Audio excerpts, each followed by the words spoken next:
ya kutoa mbio ndani. Wanawake wana balaa. Ndio maana wanaitwa hawa. Wako wengi. Hawasikii. Hawatosheki. Hawaelewi. Hawapendani. Hawajiamini. Sasa mkeo. Chera kurudi nyumbani. Shida. Ukiwahi. Shida. Ukimtoa out. Matatizo. Chera wanakwambiaje? Ushapitia kwa wanawake zako sasa hivi ndio unarudi. Umechelewa kazini. Ukiwahi. Leo hujapitia unapopitiaga naona mapema umerudi nyumbani. Ukimtoa out. Huku ndio unapokujaga na wanawake zako. Leo mnieta mimi nionyeshe mke mwenzangu hasa lipi jema. Jenga naye nyumba mtishie. Mke wangu maisha magumu tuuze nyumba. Kinachotokea hapo Mungu apendi. Wewe una akili wewe? Uze nyumba wewe ukifa mimi nitakaa wapi na watoto? Ina maana tunaokufa sisi wanaume. Ni wanawake amfanye. Ukiangalia sana kweli wewe angalia viongozi waliofariki wake zao. Wanadunda.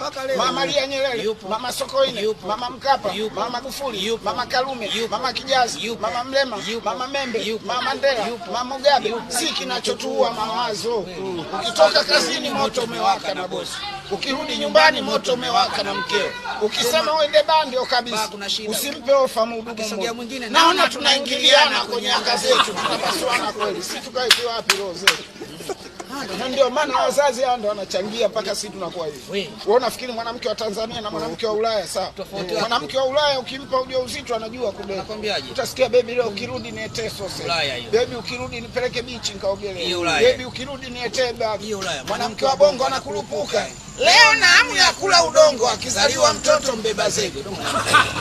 Akibadilisha. Leo na